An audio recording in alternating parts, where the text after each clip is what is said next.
Muy buenas noches, amados hermanos. Que el Dios Todopoderoso nos bendiga, no solamente en esta noche, sino siempre, para que podamos seguir estudiando su palabra, para que sigamos dedicándonos al ministerio, porque hermanos, a medida que estudiamos y estudiamos y estudiamos, tomamos mayor responsabilidad en el ministerio del Señor, en la viña del Señor, porque a medida que vamos conociendo, necesitamos entonces también hacer llegar esta luz, este conocimiento a tantas personas perdidas que necesitan esta gran verdad. Sobre todo lo que vamos a hablar hoy está muy enfocado en aquellos que aún no se han convertido al cristianismo. En primer lugar, vamos a hablar de doctrinas fundamentales en el denominacionalismo, en el sectarismo, que hacen que las personas muchas veces cuando se les predica el evangelio puro lo rechacen o consideren que ya han obedecido el verdadero evangelio y no quieran, según ellos, repetir una conversión o repetir un bautismo que ya han tenido. Es difícil cuando se estudia con una persona que ha estado bajo la influencia de este caballero que ven aquí en pantalla, aunque él no fue directamente el autor de estas doctrinas, pero sí las desarrolló, sí expuso de manera muy convincente, potente, humanamente hablando. Fue un expositor demasiado talentoso, con 22 años, 24 años, logró refutar a clérigos católicos en Francia, en Inglaterra, en Suiza. Fue una barbaridad. Con muy temprana edad tenía un conocimiento en respecto a lo que es información, no hablando del conocimiento preciso o exacto que Aquila y Priscila le dieron a Apolos, pero conocimiento muchísimo, un gran talento, un gran orador, un gran estudioso, y que pues con su influencia, como decía, logró desarrollar, articular, sistematizar algunas doctrinas que ya andaban por allí, pero que la Iglesia Católica las había perseguido, las había tratado de exterminar. Pero este hombre llegó a darle, al igual que Lutero también lo hizo, un impulso tremendo, al punto que hoy, otra vez digo, no siendo el autor, prácticamente hoy hablamos de doctrinas calvinistas o influencia calvinista. Nuestra lección número 3 trata de la influencia de Juan Calvino o de las doctrinas de Juan Calvino en el estudio del Espíritu Santo. Decía el hermano en la oración que este es un tema controversial, pero diré lo mismo que he dicho sobre doctrina de matrimonio, que lo han convertido, y el hermano también lo dijo en la oración, lo han convertido, lo hemos convertido en un tema controversial cuando la Biblia es muy clara. Como nosotros vamos a estudiar cada aspecto de la obra del Espíritu Santo, como estamos estudiándolo como persona, como estamos estudiando toda la enseñanza que Él dio, y como vamos a considerar todas las posiciones o teorías, obviamente destacadas o principales, que han sido escritas, expuestas, creídas en el mundo, no solamente en nuestra región, vamos a tener un panorama completo, y ese panorama completo nos ayudará a ver que lo que ha faltado es realmente, en lugar de tomar un solo tema del Espíritu Santo, una sola parte de la doctrina del Espíritu Santo, y querer montar todo una argumentación y un sistema de creencia basado en una sola parte de esa doctrina, cuando no hemos tomado en cuenta todos los temas respecto al Espíritu Santo. Como decía en la clase pasada, hay congregaciones a las que nunca se les ha dado un curso como este, nunca se ha estudiado con ellos cada una de las cosas que la Biblia dice sobre el Espíritu. Entonces, ¿cómo no va a haber confusión? Y al haber confusión, al haber desinformación, ¿cómo no va a haber gente engañada por aquellos que no están preparados? ¿O cómo no va a haber incluso ministros que no, al no haber dado estas clases, están dando a entender que probablemente ni siquiera lo han estudiado de esa manera formal, dedicada, detallada, como hicimos con el caso del matrimonio? Si usted le pregunta a cualquier colega, le va a decir que ha estudiado el tema de el matrimonio desde hace 20 años mínimo, y que todos los años y de todas formas siempre está involucrado en ese tema. Pero cuando caemos en temas teológicos, cuando entramos a asuntos como este del Espíritu Santo, no se da la misma atención, hermano, es una realidad, no se da la misma atención. Difícilmente escucho a alguien que haya dicho, yo me dediqué durante tanto tiempo, durante tantos años a estudiar este tema. Siempre digo, y no lo digo con arrogancia, no lo digo comparándome con nadie, solamente lo digo porque eso me capacita, me autoriza a poder entrar a este tema y decir, he sido honesto, he sido objetivo al considerar toda la información disponible. 7 años dediqué y estudié todo lo que, si el hermano Thomas Warren favorecía mi posición, lo estudié, y si el hermano Guyan Goods decía lo contrario, siendo un hermano también demasiado capaz, también lo estudié. Y si tuve que leerme debates donde dos hermanos muy capaces, hermanos rectos, hermanos moralmente intachables, hermanos de grandes trayectorias, hablo de otros países y de otras regiones, discutieron a un nivel profesional y debates públicos, y me tuve que leer todos esos debates, pues me los leí todos. Me leí todos los libros de una parte y me leí todos los libros de otra.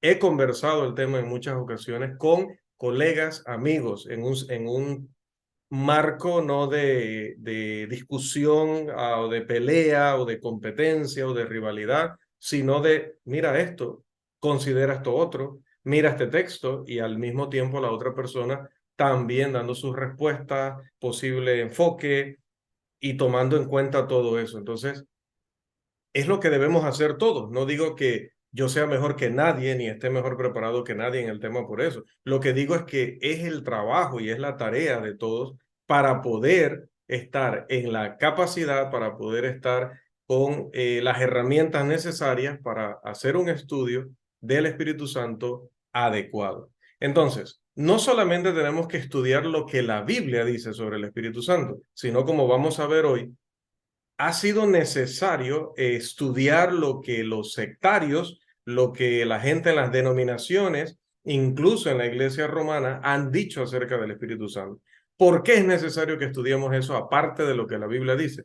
Porque luego nos vamos a dar cuenta que hay muchas cosas en el ambiente, y note que digo en el ambiente, muchas cosas en el ambiente que se dicen, y cuando usted busca el origen de eso, no está en la iglesia del Señor. Esas expresiones, esas creencias tienen raíces en otro lugar. Por eso es que hay que estudiar también la historia y hay que estudiar al enemigo.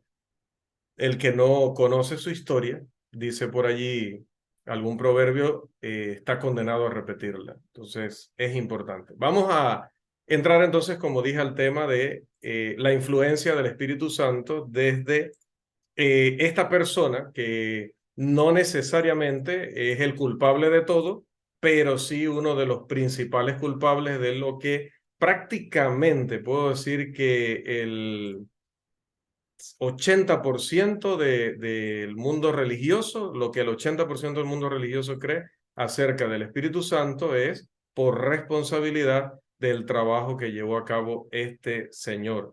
Quizá con buenas intenciones, pero deficiente en cuanto a la información bíblica sobre este tema. Quizá ningún otro sistema de enseñanza religiosa ha influenciado las interpretaciones de las escrituras en los siglos XX y XXI más que las enseñanzas de este caballero Juan Calvino, quien vivió entre 1509 y 1564. Juan Calvino desarrolló un sistema sobre 5 puntos doctrinales. Antes de discutir esos 5 puntos doctrinales de Calvino, haremos un breve recorrido por la historia del calvinismo para determinar cómo este sistema se desarrolló. Y esto nos va a poder revelar algunas de las debilidades evidentes, otras no tan evidentes, que tiene dicho esquema. Así que entremos un momentito a una breve historia del sistema calvinista. Y ahí tenemos a dos señores importantísimos.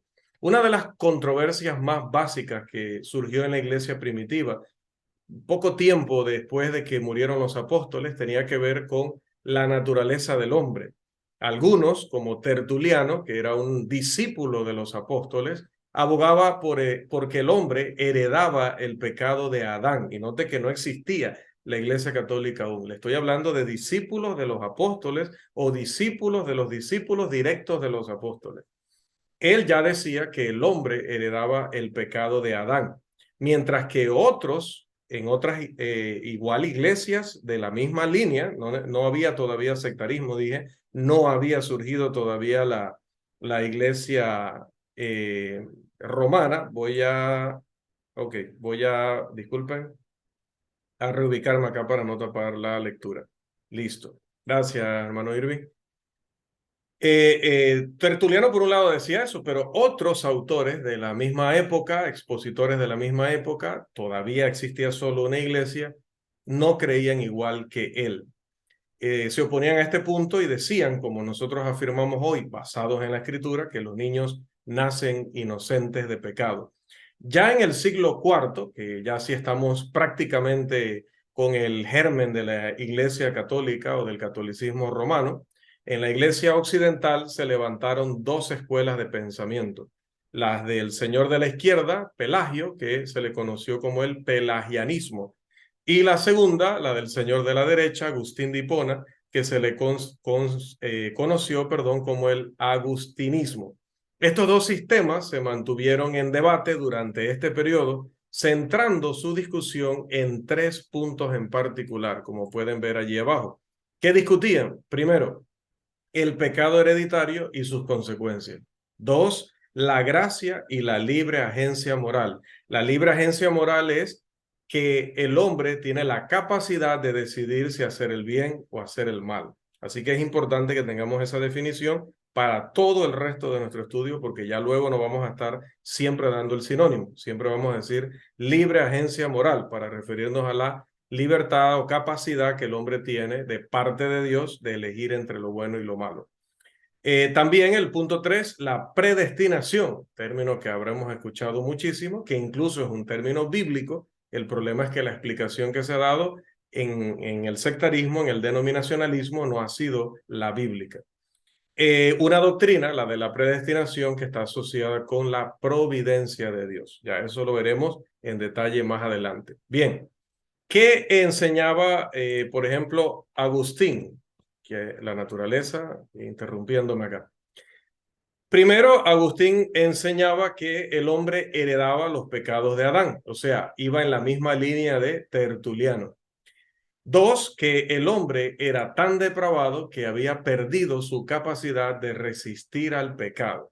Otra cosa importante, hermanos, en la terminología de este curso es que cuando hablamos de depravación o cuando hablamos del hombre depravado, no nos imaginemos, como solemos hacer, inmediatamente un violador, un psicópata, un perverso. O sea, cuando hablamos de depravación en teología, estamos hablando de cualquier tipo de pecado con el que el hombre se corrompe. Entonces, estos hombres decían que el hombre nacía en pecado y que estaba tan contaminado por el pecado que ya no lo podía resistir. Y tres, que Dios había predestinado cada evento en la tierra, bueno o malo, desde antes de la fundación del mundo. Pelagio negaba por completo estas tres doctrinas. Agustín ganó la batalla y las enseñanzas de Pelagio fueron rechazadas por la Iglesia romana, así que ya usted sabe lo que pasó, cuál fue la doctrina o cuáles fueron las doctrinas que terminaron imponiéndose en el mundo. Siguiendo a ese periodo de tiempo, se desarrollaron otros sistemas tales como el semi-pelagianismo, diseñado para tomar un poquito de lo de Agustín en lo que les convenía a los expositores y por otro lado tomar otro poquito de Pelagio. Entonces, por eso semi-pelagianismo. Aún en nuestros días existen varios grupos religiosos que se adhieren a parte de las enseñanzas de Pelagio y parte de las enseñanzas de Agustín. Aquellos que abogaban por el sistema de Agustín, ese que hablaba de el pecado original, no poder resistir el pecado y que Dios había ya decidido el destino de los hombres desde antes de la fundación del mundo, tenían que contender que Dios había predestinado al hombre para que pecara, ¿sí? Y por lo tanto que entonces Dios había provocado el mal. Si Dios decidió que yo iba a nacer pecador, entonces Dios es el culpable de que yo haya nacido así. Agustín intentó escapar de este problema en sus argumentos, usando las palabras elegidos para referirse a los salvos y la palabra reprobados para referirse a los impíos. Él cayó en una falacia de equivocación en sus definiciones de las palabras, ya que la palabra reprobado no es el negativo o no es lo contrario de la palabra elegido. Reprobado es una cosa y elegido es otra. Quizás debió utilizar el término no elegido, pero independientemente de si se expresó bien o se expresó mal, el problema es que esto no quita la realidad de que su doctrina implicaba el hecho de que Dios causaba que el hombre pecara por haberlo reprobado desde antes de la fundación del mundo. Entonces, el hombre puede hacer responsable a Dios de su condición según la doctrina católica y la doctrina que heredaron también los protestantes a través de Juan Calvino. ¿Ves lo importante de Calvino? Él no inició esa doctrina.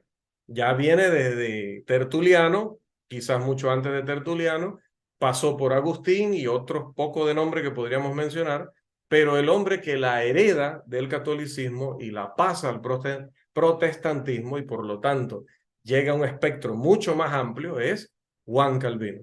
Un serio problema provocado por esta doctrina tenía que ver con el Señor Jesucristo.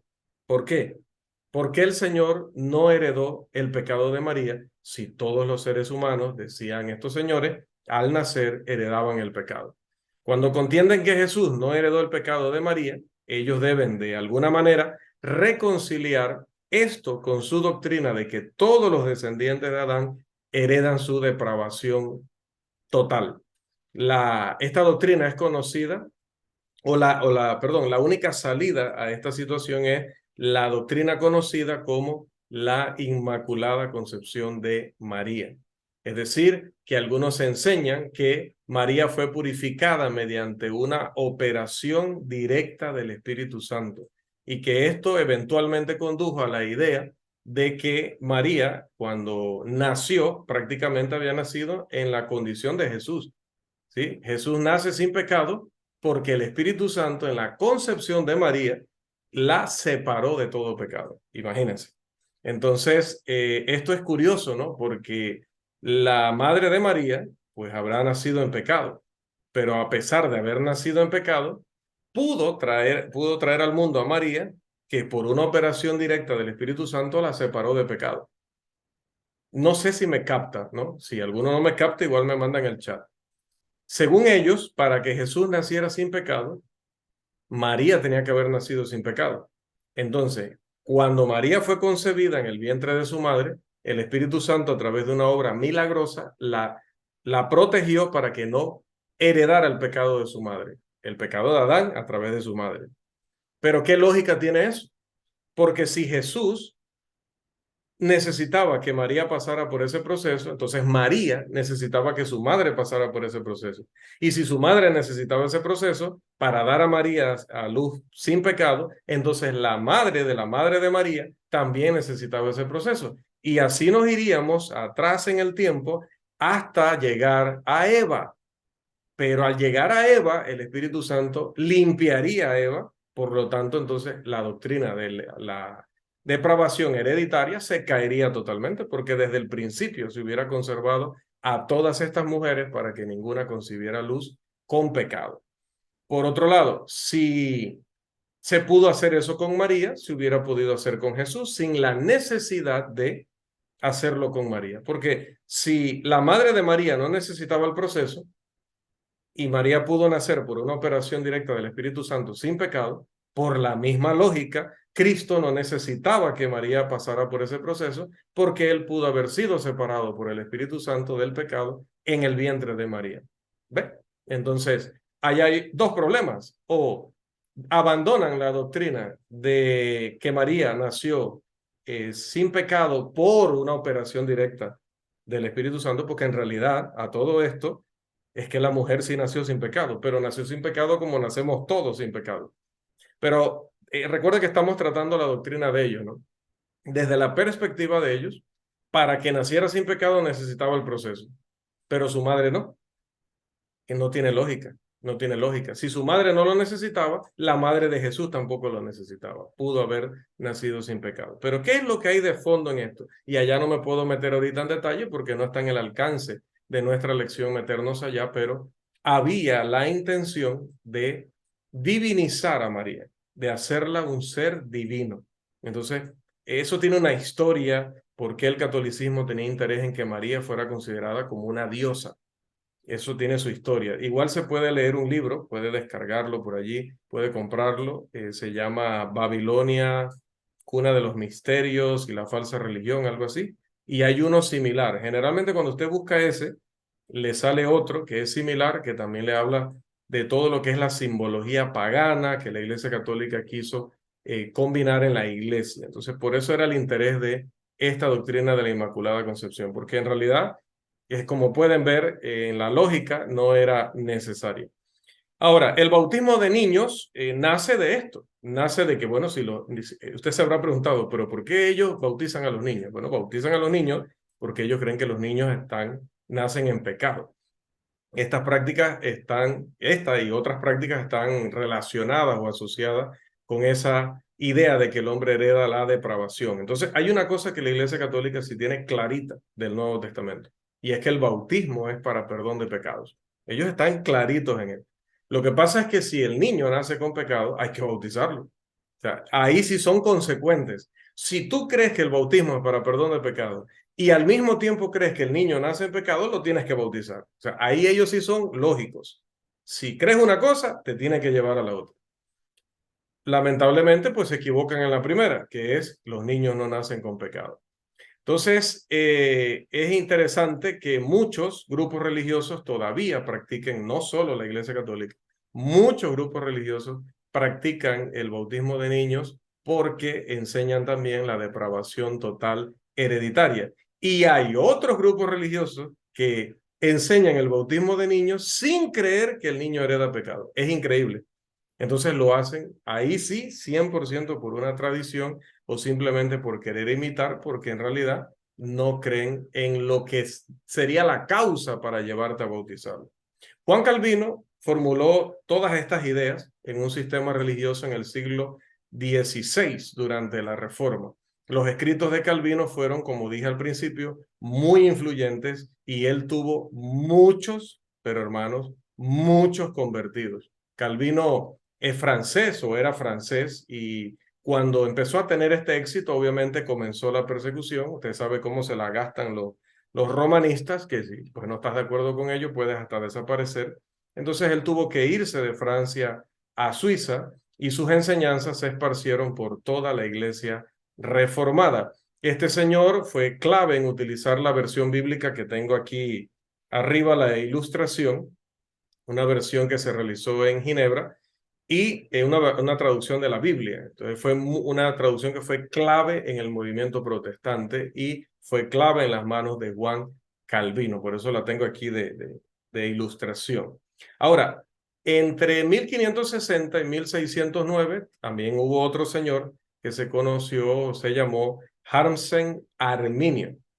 Él se opuso a dos de los 5 puntos de Calvino y expuso un sistema religioso opuesto al calvinismo.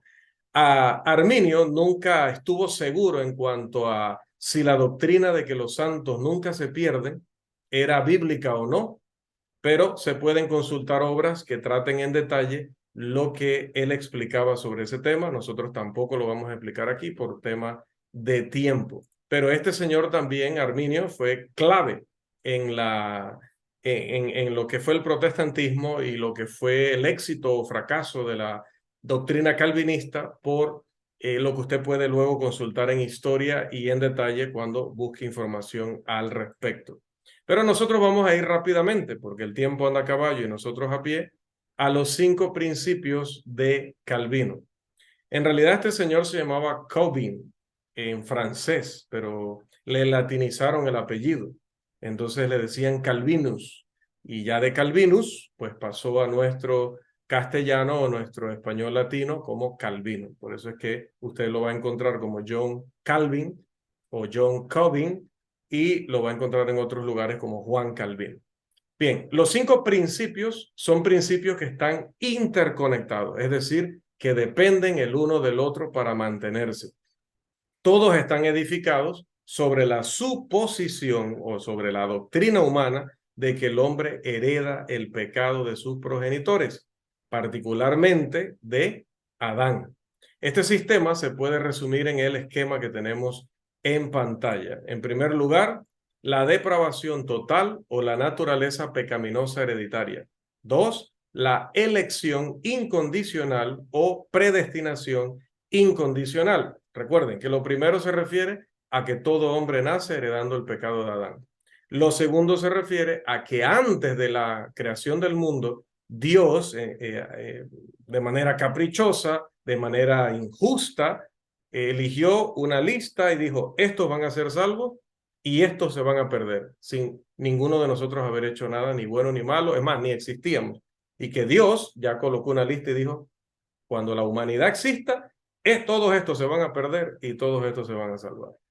Obviamente eso está relacionado con el punto 3, la expiación limitada. Es decir, que Calvino creía que obviamente entonces Cristo no murió por todos los hombres, sino que Cristo murió por los elegidos. Ya, yo creo que esa es fácil de refutar porque usted lee todos los domingos la respuesta a esa doctrina. 4, la gracia irresistible. Y esta es una de las que más nos interesa en este curso. ¿Qué es la gracia irresistible? Que el Espíritu Santo de manera milagrosa tiene que tocar el corazón del pecador inconverso para que éste pueda escuchar la Escritura. Que el hombre depravado no puede reaccionar a la predicación del Evangelio. Tú le puedes predicar 50 años y él nunca va a entender ni va a creer.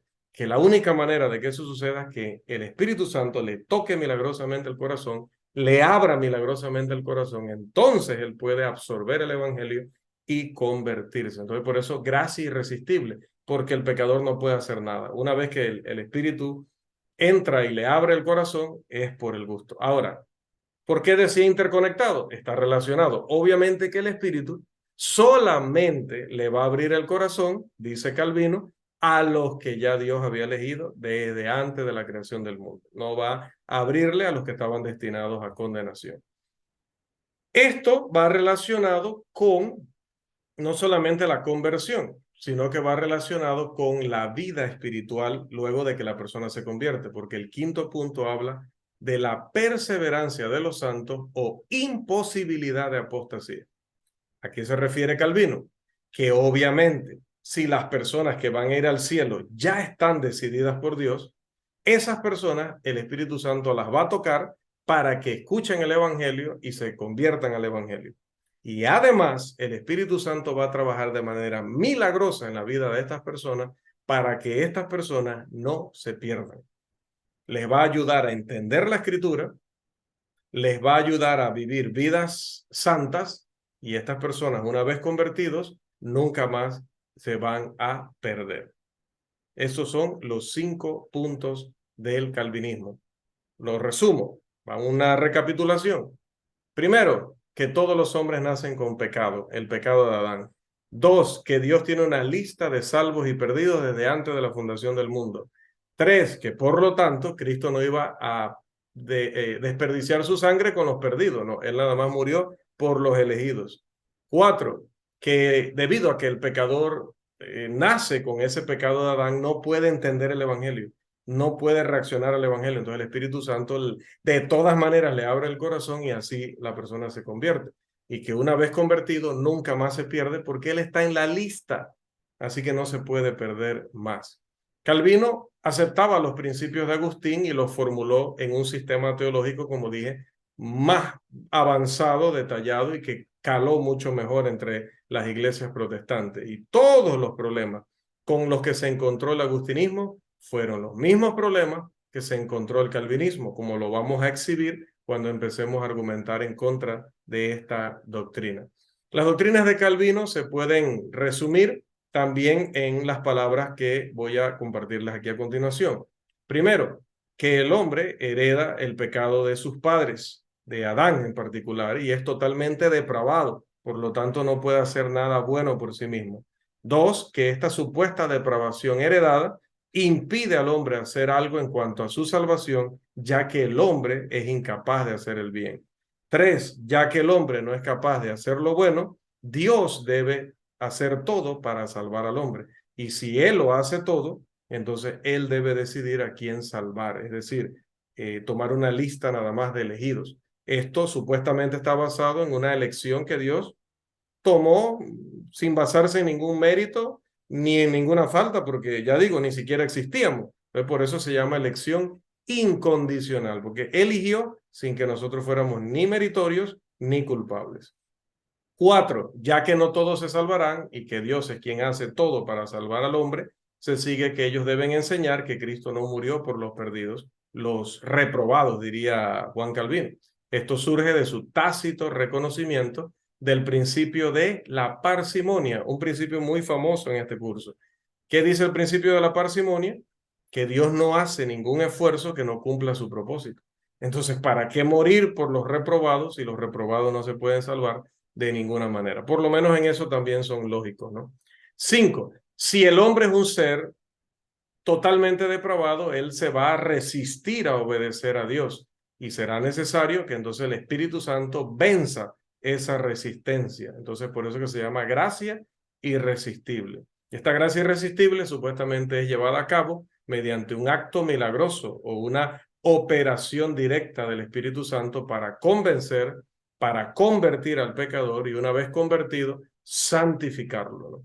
Esto se asocia frecuentemente con la soberanía de Dios, y así se lo van a plantear siempre ellos, que Dios puede elegir arbitrariamente a quién salvar y a quién perder, porque Él es Dios y quién va a detener su mano, dijo en alguna ocasión Nabucodonosor. Bien, me quedé en las diapositivas. 6, ya que Dios predestinó a los que se salvarán, se sigue que es imposible que ellos se pierdan después de haber sido salvos. Si alguno de estos puntos se demuestra falso, todo el sistema se derrumba, porque usted ve que todo está relacionado y todo depende de los demás puntos. Este servidor niega que alguno de estos 5 puntos de Calvino sean doctrina bíblica o doctrina del Nuevo Testamento. Los 5 puntos son falsa doctrina. Vamos a ver hasta dónde nos permite hoy avanzar el tiempo. No hay apuro, como decimos acá en Panamá, no hay prisa, como creo que se dice en la mayoría de los países, por avanzar si no estamos entendiendo todo. Así que vamos a ir con calma, hermano. Vamos a estar muchas semanas dedicados a este tema. Como dije, quisiera que viéramos todo con detalle, que analizáramos todas las situaciones posibles para que tengamos una comprensión total, objetiva, habiendo considerado todo lo posible. Y luego de tener toda la evidencia, razonar la evidencia para llegar a conclusiones que estén garantizadas por esa evidencia. Vamos al primer punto del calvinismo, la depravación total hereditaria, o sea, que todos los hombres nacen con pecado, recuerde. Es que esta doctrina es importantísima y voy a empezar por ella porque es el corazón mismo del calvinismo. Si usted logra responder esto bíblicamente, si usted logra refutar esto bíblicamente, ha refutado las otras 4, porque las otras 4 viven de esta. Dice que del corazón mana la vida, allá Proverbios, ¿no? Bueno, de la doctrina de la depravación total hereditaria mana el resto de doctrinas de Juan Calvino. De hecho, si esta doctrina cae, las otras 4 caen automáticamente. Esta doctrina, en pocas palabras, enseña, repito, que el hombre hereda su naturaleza pecaminosa de sus padres. Por lo tanto, es totalmente propenso por naturaleza a pecar. Por naturaleza se refieren a por nacimiento y por herencia. Esta doctrina será analizada en 2 partes. Primero, tomando en cuenta los textos de prueba utilizados por los calvinistas para analizarlos y explicarlos. Y número 2, obviamente, analizar los pasajes que enseñan que el hombre no es un total depravado desde su nacimiento y que más bien tiene libre agencia moral. ¿Recuerdan lo que es libre agencia moral? Tiene la capacidad o tiene la libertad de decidir si hacer lo bueno o hacer lo malo. ¿Se acuerdan en Génesis 3 cuando Dios está hablando con Caín y le dice a Caín, el pecado está a la puerta y te llama, te invita, te reclama, pero la decisión, o sea, estoy parafraseando, ¿no? La decisión la tienes tú. No permitas que él te domine, no permitas que él se enseñoree de ti. Pero Dios le dice, él está ahí, Él está esperando. Él te quiere conquistar, pero no te dejes conquistar. Si el hombre no tuviera a libre agencia moral, no tendrían sentido las palabras de Dios para Caín. Esta doctrina también recibe el nombre de incapacidad total, hereditaria, obviamente. Ahora, vamos a ver, dije, los textos de prueba que utilizan estos señores para hablar de herencia de pecado, que serán los mismos pasajes que usa el catolicismo romano. Primero, los calvinistas alegan que David nació en pecado, según el Salmo 51, verso 5, y que por lo tanto ese pecado tuvo que haberlo heredado de sus padres, porque lo tiene desde el momento en que nació. Vamos a ver ese pasaje, dice Salmo 51, 5. He aquí, en maldad he sido formado y en pecado me concibió mi madre. Y, hermano, definitivamente que cuando usted lo lee así, superficialmente, pareciera que el texto estuviera apoyando dicha doctrina. Este pasaje, sin embargo, no dice que David heredó el pecado. Es lo primero. No dice que heredó el pecado. David se estaba lamentando, porque si usted va a la historia, se va a dar cuenta de dónde salió el Salmo 51. Él se estaba lamentando de qué? Del adulterio, se estaba lamentando del homicidio, se estaba lamentando de la mentira en la que se había involucrado por su caída con Betsabé en aquel incidente, ¿verdad? Con Urías también, ¿no? David estaba usando una figura de lenguaje conocida como hipérbole para expresar su culpa. Ya él era un viejo y está hablando de su nacimiento, aunque la situación era una situación que él acababa de cometer. Esos tres pecados, él los acababa de cometer o hacía poco los había cometido. Pero lamentándose de lo que había hecho, habla de que él nace en un ambiente, nace en un entorno de pecado. No está diciendo que ha heredado el pecado. Está diciendo que cuando él nació, sus padres, sus vecinos, sus amigos, todo el mundo ya estaba en pecado. Y que él nace y crece y se cría en un entorno de pecado. Y es que es lo que nos ha pasado a todos. Es que no hemos nacido en el Edén cuando Adán y Eva no conocían el pecado. Todos hemos nacido en un entorno de pecado, igual que David. Entonces, eso, al analizar el contexto, podemos ver que no tiene nada que ver con la doctrina de Juan Calvino. Número 2. Los calvinistas alegan que el Salmo 58, verso 3, enseña esta doctrina. Este pasaje es interesante que lo utilicen porque mire lo que dice el pasaje. Se apartaron los impíos desde la matriz, se descarriaron hablando mentira desde que nacieron.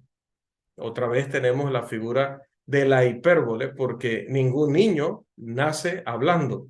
Así que mire cómo el hombre, queriendo justificar una doctrina humana, es capaz de leer este pasaje, sacar su deducción, mala deducción, pero no nota que en realidad está usando un pasaje que está hablando en un lenguaje figurado y lo está tratando de interpretar literalmente. Pero si lo interpreta literalmente, ¿qué problema?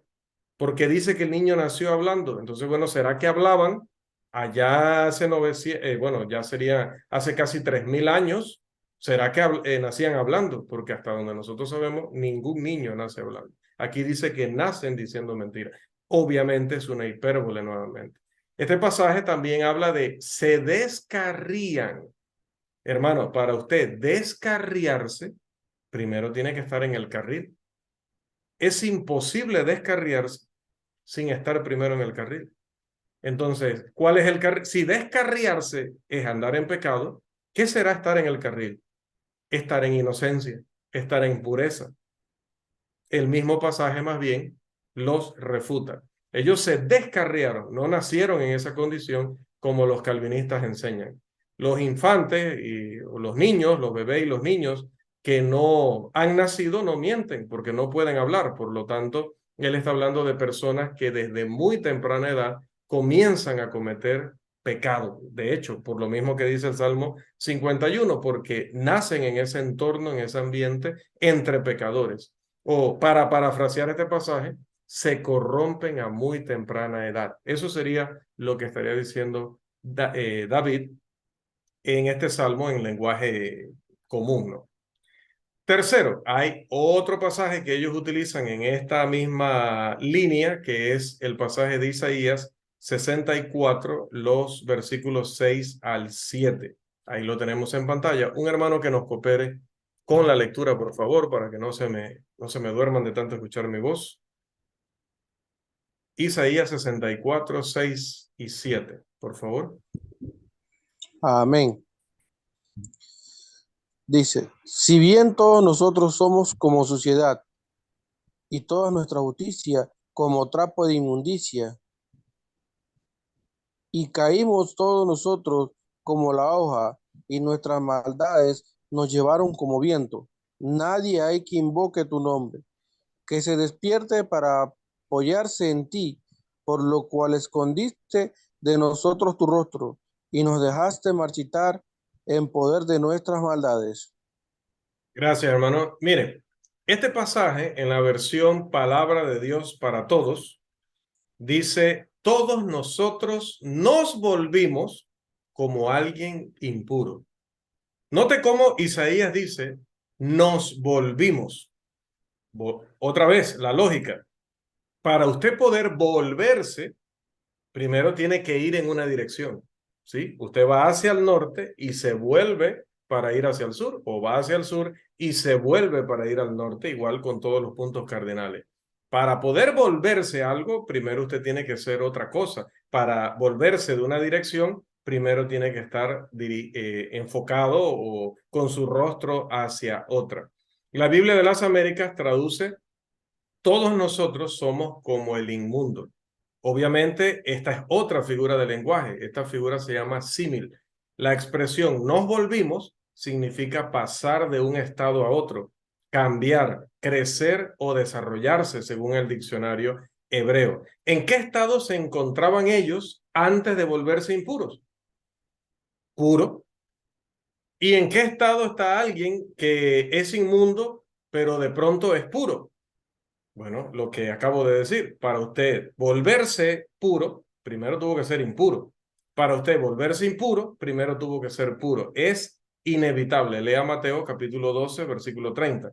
Por lo tanto, se sigue que si ellos se volvieron inmundos, debieron haber pasado del estado de pureza al estado de inmundicia.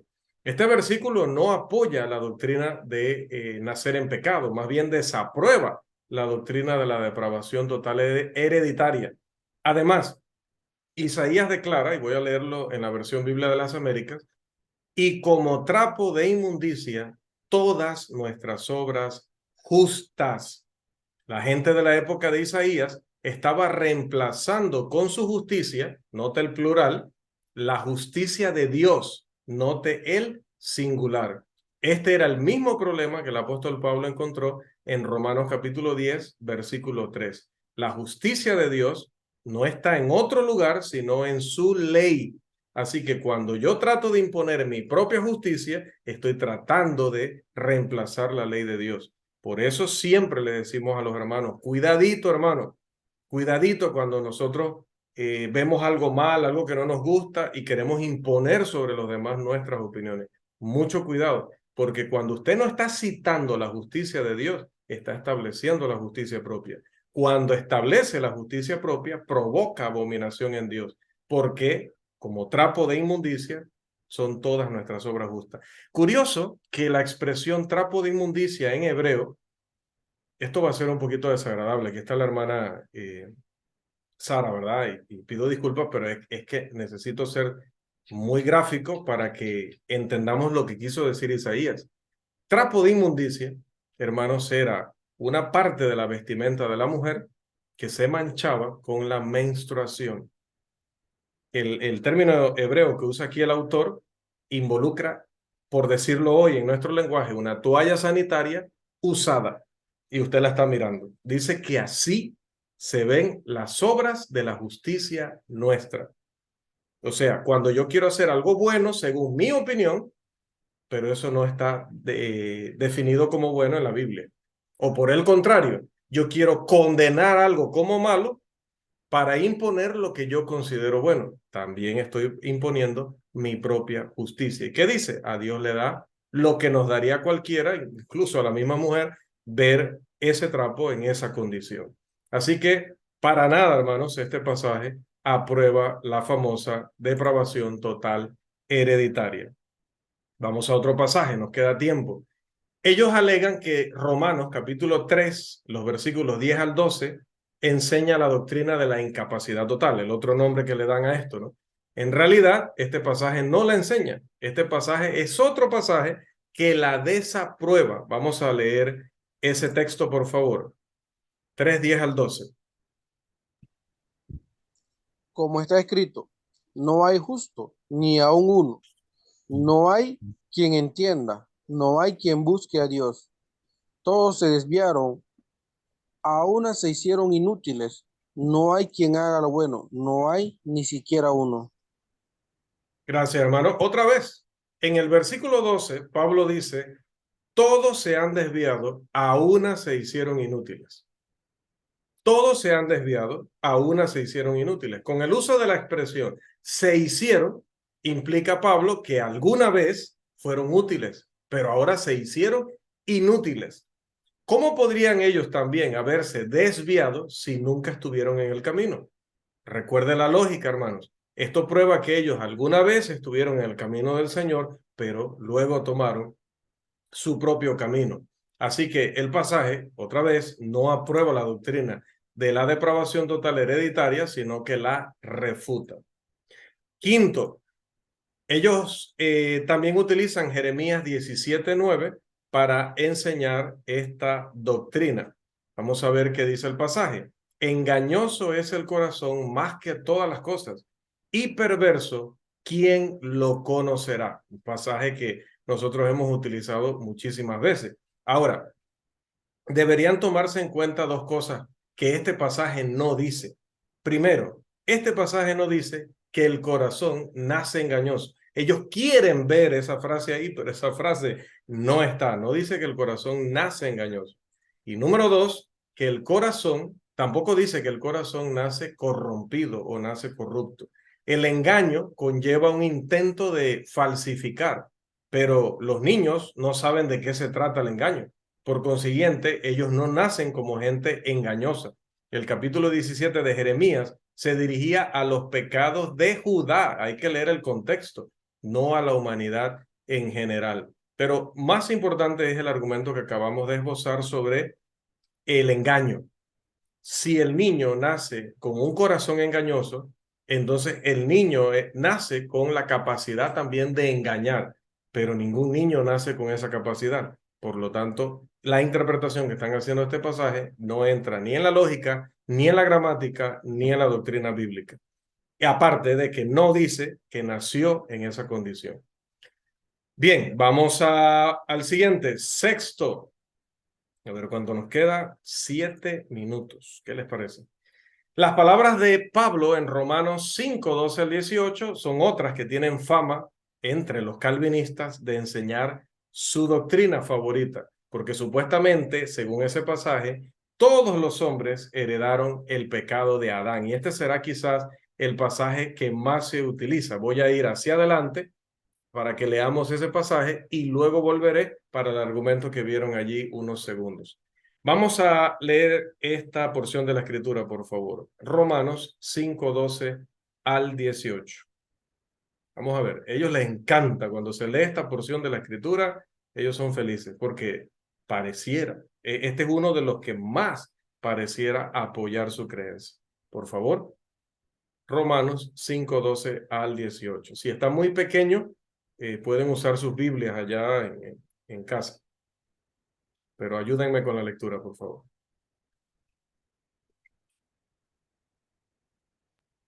Amén. Déjame agrandarlo un poquito solamente. Listo. Listo, ya lo agrandamos. Dice, por tanto, como el pecado entró en el mundo por un hombre y por el pecado de la muerte, así la muerte pasó a todos los hombres por cuanto todos pecaron. Pues antes de la ley había pecado en el mundo, pero a donde no hay ley no se inculpa de pecado. No obstante, reinó la muerte desde Adán hasta Moisés, aun en los que no pecaron a la manera de la transgresión de Adán, el cual es figura del que había de venir, pero el don no, pero el don no fue como la transgresión, porque si por la transgresión de aquel uno murieron, los muchos abundaron, mucho más para los muchos más para los muchos, la gracia y el don de Dios por la gracia de un hombre, Jesucristo. Y con el don no sucede como el caso de aquel uno que pecó, porque ciertamente el juicio vino a causa de un solo pecado para condenación, pero el don vino a causa de muchas transgresiones para justificación. Pues si por la transgresión de uno solo reinó la muerte, mucho más reinará la vida por uno solo, Jesucristo. Los que reciben la abundancia de la gracia y del don de la justicia. Así que, como por la transgresión de uno vino la condenación a todos los hombres, de la misma manera, por la justicia de uno vino a todos los hombres la justificación de vida. Gracias, hermano. Este pasaje, hermanos, y con este vamos a cerrar, ¿verdad? Porque el tiempo nos ha alcanzado. Eh, sí, nos está alcanzando ya los talones. Este pasaje para mí es especial porque este pasaje fue el pasaje de mi primer debate en la vida, mi primer debate bíblico en la vida. Este debate lo tuve a los 12 años con un sacerdote católico. Mis compañeros de colegio estaban acostumbrados a visitar un cura, como le dicen acá, ¿no? Un sacerdote, porque él siempre preparaba que si chocolates, que si dulces, no sé qué. Un día me dijeron, vamos allá, dice, donde el padre, que siempre allá nos tiene merienda, no sé qué. Bueno, fuimos allá. Y entonces, estando allá, los compañeros, como siempre, ¿no? Siempre hay uno, le dicen, no sé qué tema, algo estábamos conversando y le dicen, bueno, él no es católico. Este no es católico, padre, este hay que bautizarlo, dice, porque este no es católico, o hay que recuperarlo, porque este no es católico, no sé cómo fue la frase. Y él me pregunta, ¿no? ¿Y a qué iglesia vas y todo esto? Entonces le dije, luego me dice, pero tú fuiste bautizado, ¿no? De niño. Y yo, sí, sí, pero bueno, era porque mi familia creía que yo había nacido en pecado, ¿no? Pero debido a que luego entendieron que no es así, entonces fui bautizado hace unos años porque ahora sí era consciente de haber cometido pecado. Entonces entramos a la cuestión de nacer con pecado y él me cita precisamente este pasaje, ¿no? De Romanos 5:12 al 18. Y bueno, obviamente, hermanos, obviamente, pues seguro que no lo argumenté como lo podría argumentar hoy con tantos años de estar en el ministerio, de estar en la obra del Señor, de ser bendecido por el Señor con esta experiencia, pero sí le pude decir a él algo muy básico de este pasaje que me gustaría que usted lo pudiera dominar. Si se olvida muchas cosas, como digo siempre de la clase, no se olvide de lo más fundamental. ¿Y qué es? Que, bueno, sí hay frases aquí en este pasaje, le decía yo a él, sí hay frases aquí que parecieran implicar o parecieran enseñar lo que usted cree, ¿no? Porque aquí dice que el pecado entró en el mundo por un hombre. Luego dice, si por la transgresión de aquel uno murieron los muchos. Luego por allí dice, porque ciertamente el juicio vino a causa de un solo pecado para condenación. Si por la transgresión de uno solo, reinó la muerte. Luego dice, si por la transgresión de uno vino la condenación a todos los hombres. Sí, sí, sí, todo eso lo dice. Pero note lo que dice el versículo 12. Préstele atención al versículo 12, dice, por tanto como el pecado entró en el mundo por un hombre y por el pecado la muerte, o sea, entró al mundo, no entró a cada ser humano, entró al mundo, al entorno, a través de que estaba en Adán. Al estar en Adán el pecado estaba en el mundo. No necesitaba estar en toda la humanidad para estar en el mundo. Entonces, sí, recuerdo que le decía a él, ¿no? O sea, si uno de nosotros tiene sarampión, podrán decir desde otro planeta que en este planeta hay sarampión. Sí, solo necesitas un ser humano que tenga sarampión para decir que en el planeta Tierra hay sarampión. No tiene que estar contaminado todo el mundo. Lo mismo, cuando Adán y Eva se contaminaron con pecado, ya el pecado había entrado al mundo, porque ellos estaban en el mundo. No en el mundo, ¿sabe? En pecado, ¿no? Sino en el planeta. Dos, el pasaje dice que la muerte pasó a todos los hombres. Ah, o él me lo dijo, ¿no? Entonces yo, sí, pero luego dice, ¿por qué?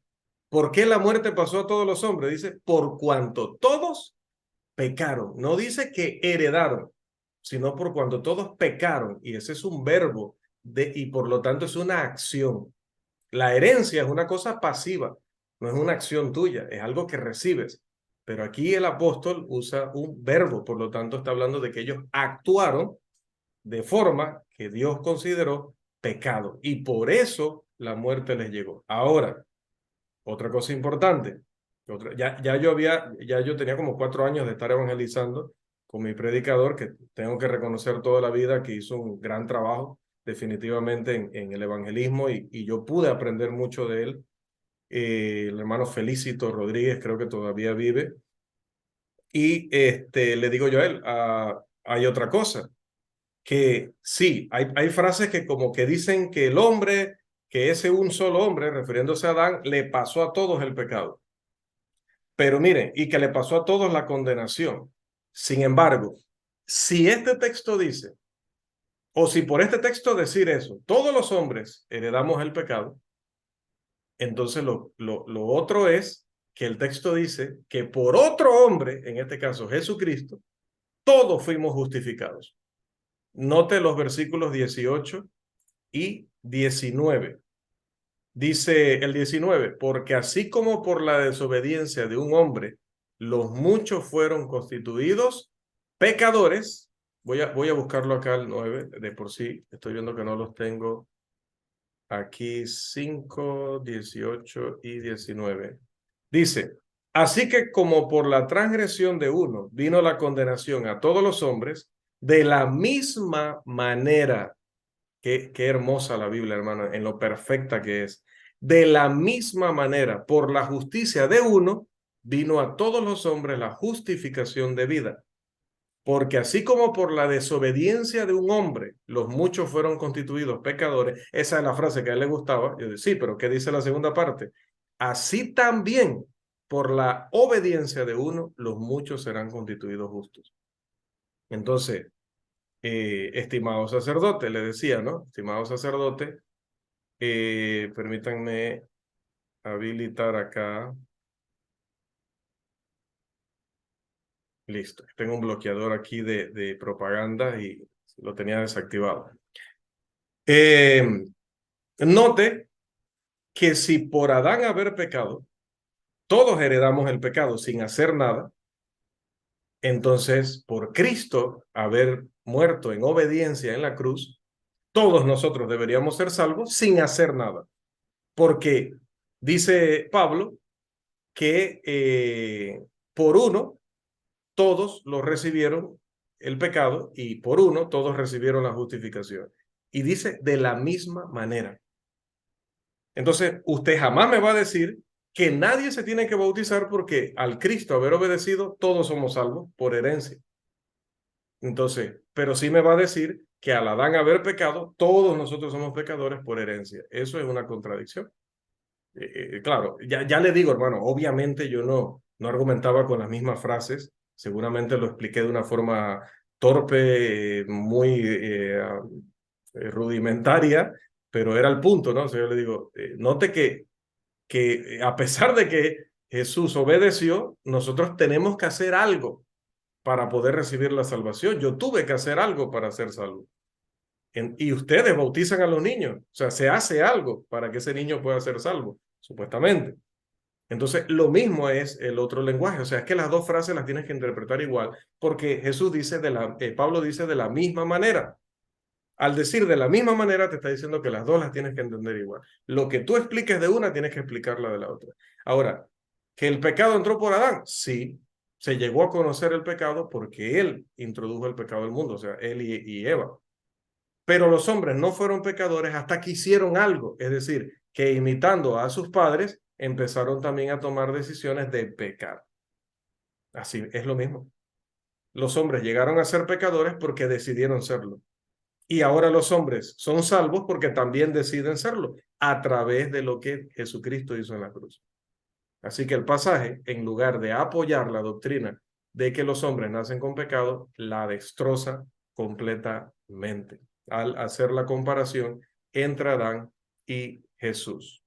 Bien, amados hermanos, lamentablemente, pues el tiempo que tenemos decidido para estas lecciones, pues ha concluido.